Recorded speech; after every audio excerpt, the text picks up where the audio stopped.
Más de Mega Noticias, como ya se lo adelantaba hace un momento, vamos a platicar con el ingeniero Guillermo Rosales Zárate, el presidente ejecutivo de la Asociación Mexicana de Distribuidores de Automotores en nuestro país. Gracias, ingeniero, por estar con nosotros estos minutos con Mega Noticias. Muy buenas tardes, Mitzi. Un gusto saludarle y muchas gracias por la oportunidad de estar en su noticiero. Gracias a usted. Bueno, a lo largo del día hemos estado desmenuzando para que todos entendamos, la ciudadanía y nosotros mismos en Mega Noticias, qué es la tenencia, para qué sirve, por qué se cobra, a dónde se debe de destinar. Pero una de las grandes preguntas que se tienen es, ¿realmente sí se destina para infraestructura carretera, que era su origen y esencia cuando precisamente se lanzó en nuestro país? Usted nos dirá si funciona o no funciona hasta el momento.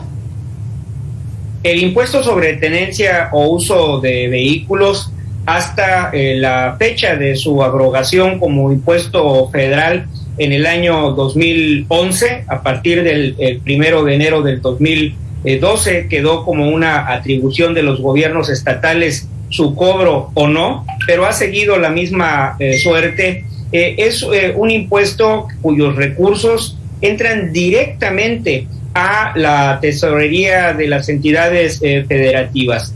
No es un derecho que se tenga etiquetado para la utilización en determinados conceptos y, por lo tanto, en mi apreciación, hay un vicio en la utilización de los recursos generados por este impuesto, al igual que el impuesto sobre automóviles nuevos, de tal suerte que la ciudadanía no puede aceptar o no puede más bien percibir un beneficio directo por el pago de los impuestos que realiza por la compra o por el uso de los vehículos. No tenemos sistemas de semaforización inteligente, no hay una inversión adecuada para atenuar el impacto que en materia de contaminación ambiental se genera con el uso de los vehículos, y lo más preocupante, lo más grave, no hay inversiones en sistemas de transporte público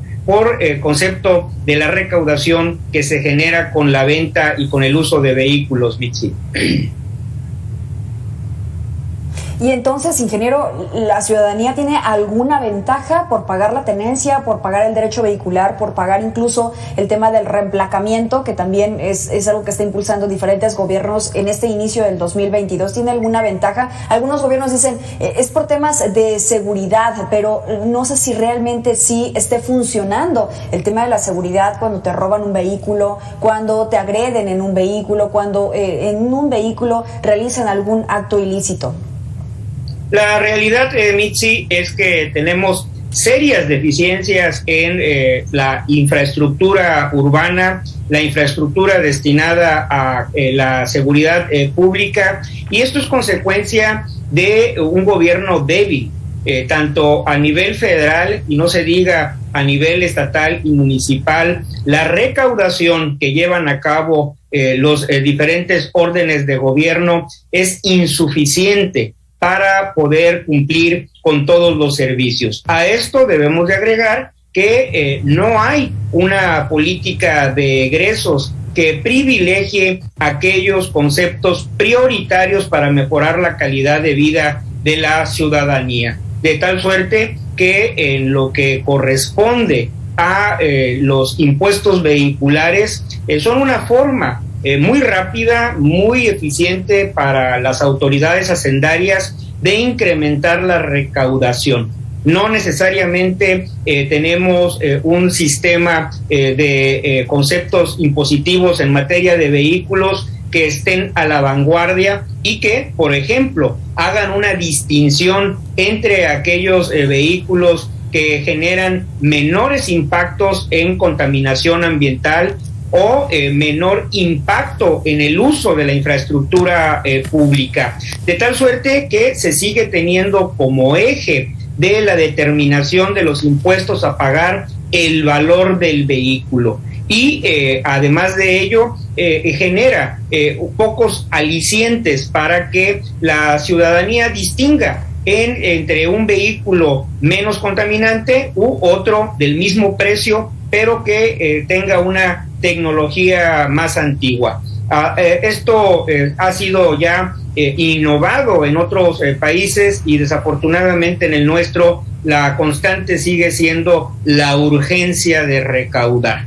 Debemos de agregar a esta mala concepción de la arquitectura impositiva el que más del 80% de la recaudación por conceptos vehiculares se origina en los primeros 3 años de antigüedad del vehículo. Y, por supuesto, esto en número de unidades son la cifra menor. De tal suerte que, de la misma forma, hay un mal diseño porque se privilegia el tener vehículos de antigüedad considerable a los que no se les causa un impuesto en la magnitud del impacto que tienen en infraestructura vial, en emisiones contaminantes, y no hay una inversión adecuada para que estas personas que usan este tipo de vehículos, por un lado, puedan renovar con un modelo más reciente o, en su caso, hacer uso de un transporte público seguro, eficiente y no contaminante. No, y esto es todo lo contrario, porque tampoco podemos usar ese transporte público con estas características que usted menciona, ingeniero, porque si no está en buenas condiciones, si no tiene los espacios adecuados. Por otra parte, también está el tema de la inseguridad, y lo vemos en la Ciudad de México mucho más palpable, nuestras combis en el metro, ¿no? Que cualquier situación puede llegar a ocurrir. A ver, esto al final tendría que ser una chamba de los legisladores, porque ¿cómo entonces se tendría que etiquetar este recurso que se obtiene por parte de la ciudadanía?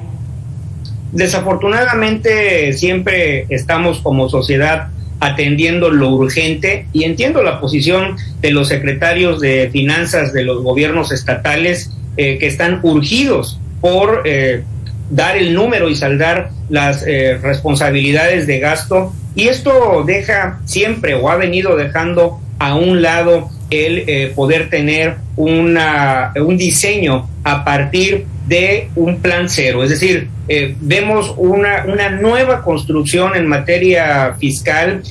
Busquemos favorecer estos atributos que le menciono en el parque vehicular: eficiencia en materia de emisiones contaminantes, de disminución en los impactos de requerimientos de superficie y un largo etcétera. Y estos recursos deben de estar etiquetados, en primer término, a la inversión en transporte público, en segundo lugar a la mitigación del impacto ambiental, y por supuesto, en tercer lugar, mejorar las vialidades y el sistema de inteligencia vial de las ciudades.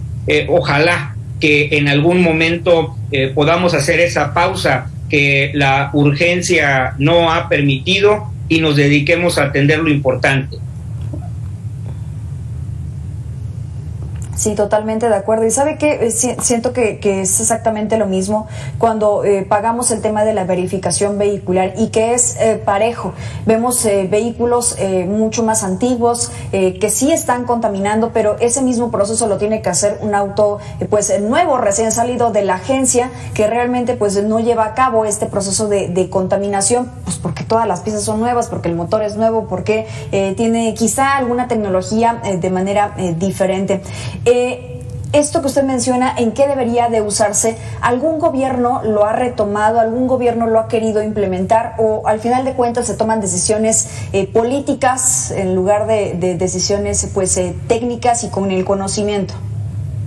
Desafortunadamente no tengo la experiencia de algún gobierno estatal o algún gobierno municipal que haya atendido las propuestas de nuestro sector, y lo que refiere en materia de la práctica en México de someter a verificación de emisiones contaminantes a los vehículos nuevos, déjeme decirle, Mitzi, que eso solamente ocurre en nuestro país. En Europa, por ejemplo, los vehículos están obligados a pasar la verificación de emisiones contaminantes y la inspección de condiciones física-mecánicas, en algunos casos a partir de los 2 años, en otros a partir de los 3 o 4 años. Es verdaderamente un sinsentido el que se exija que un vehículo que cumple con las normas de fabricación y comercialización sea sometido inicialmente a cumplir la verificación ambiental. Es a todas luces una medida recaudatoria y en este sentido mi reconocimiento al Estado de Jalisco, que eximió la obligación para los vehículos nuevos de cumplir con la verificación ambiental.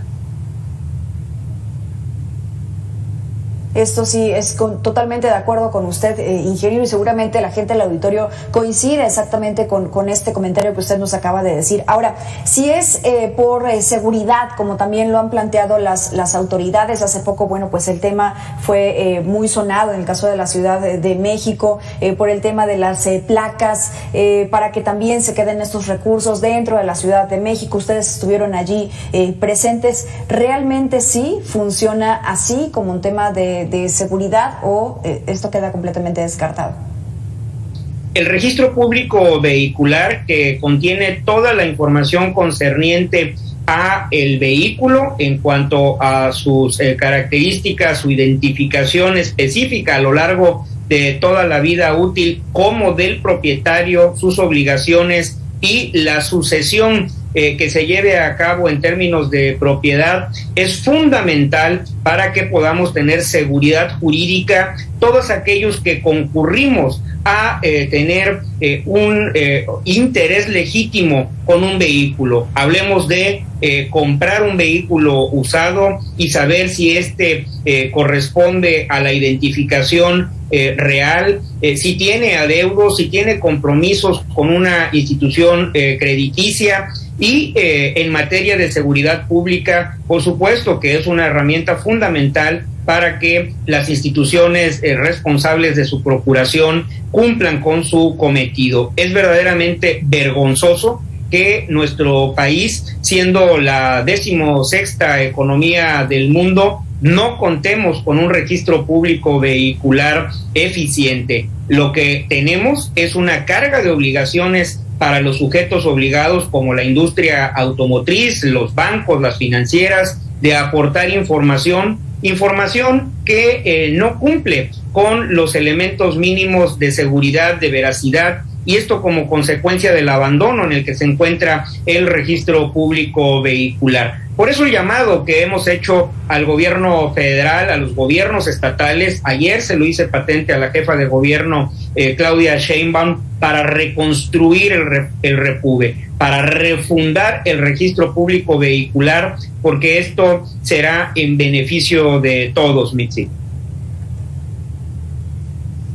Sí, totalmente de acuerdo. Sobre todo, a ver, si el mensaje, el argumento es que tiene que ver con la seguridad, se tiene que mejorar y se tiene que eficientar. No ha funcionado a lo largo de este tiempo. Y yo le preguntaría si la regularización de estos autos conocidos como chocolate, autos americanos, también podría abonar en este tema de la seguridad para que realmente se tenga ese registro adecuado y los recursos que se supone que van a entrar al gobierno. ¿Va a funcionar también?